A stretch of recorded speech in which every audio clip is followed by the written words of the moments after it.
एक तरफ शदादकोट के शहरी शहर के टूटे फूटे रोड रास्ते देखकर परेशान तो हैं, मगर दूसरी जानिब सर्दियों के दिनों में भी गैस जैसी कुदरती नेमत से महरूम होकर लकड़ियों पर गुजारा कर रहे हैं।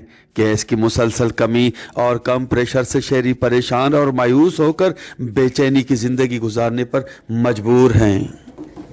असां मुल्क के वज़ीर आज़म इमरान खान के अपील था कयूं तो शदादकोट में गैस जो वॾो बहरान आहे। गैस में जो हर शइ गैस में आहे साईं मुंहिंजा, जे गैस हले ई नथी, ॿार स्कूल वञनि था या बग़ैर मानी जे वञनि था, मानी ॿारनि खे नथी मिले, स्कूल वञनि था, देरि थी थिए त वरी स्कूल मां ॿारनि खे जेको आहे कढियो थो वञे त बाबा तव्हां देरि करे आयो। इन करे असां वज़ीर आज़म साहिब खे अपील कंदासीं त शदादकोट शहर खे जेको गैस जो आज़ार आहे गैस ॾिनो वञे। त गैस आहे ई कोन, चुल्हा ॿरनि नथा, इन्हनि जे करे असां परेशान आहियूं।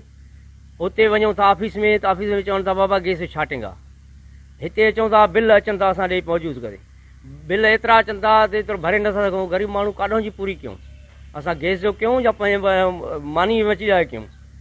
बच्चा बुख मरनि था पिया, गैस जे लाइ कोन्हे को, बच्चा वञनि था स्कूल तो ख़ाली मोटी था अचनि, चइबो आहे मानी मानी काॾों आणे ॾियूं, गैस हुजे त असां हलायूं न। गैस महांगाई थी वई आहे, गैस जे लाइ उन जे करे ऑफिस भई विया कई आहे, ऑफिस वारनि को दाग़दारी न कई आहे। उन जे करे ऑफिस वारा चवनि ईअं था त चइबो आहे गैस मथां छाटिंग आहे, असां काॾों जी कयूं। ऐं लाइनूं बंदि आहिनि, लाइनूं चौक लॻल आहिनि, उन लाइननि में पाणी अची वियो आहे, गैस जा मीटर बंदि थी विया आहिनि। हाणे हिननि जे बिलनि जो भीड़ आहियां, वञूं काॾे असां। शदादकोट जो शहर में तमामु वधि खां वधि गैस जो बहरान वधी वियो आहे, जो उन खां पोइ जेको आहे आवाम तमामु ज़िंदगी ॾुखियनि ऐं जेको आहे असां मसइलो मुंहुं ॾेई रहियो आहे। काठियूं 600 खां वठी हाणे 1000 रुपए ते मण पहुतो आहे, छेणा मिलनि कोन था, जेको 200 रुपया बोरी आहे उहो 350 रुपया बोरी थी वियो आहे। वफ़ाक़ी हुकूमत असांजी सिंध सां वरी नाजाइज़ी ऐं ज़ुल्म कयो आहे। इमरान ख़ान खे असांजी गुज़ारिश आहे, ख़ुदा रा पंहिंजे ज़िंदगी ते एहसास कर, अवाम ते एहसास कर, अवाम जा मसला ॿुधो।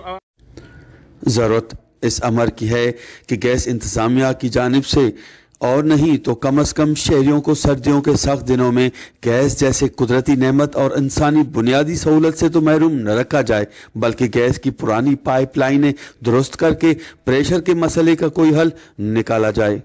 कैमरामैन तनवीरी साजी के साथ गुलाम अली ब्रावई, वश टीवी शदादकोट।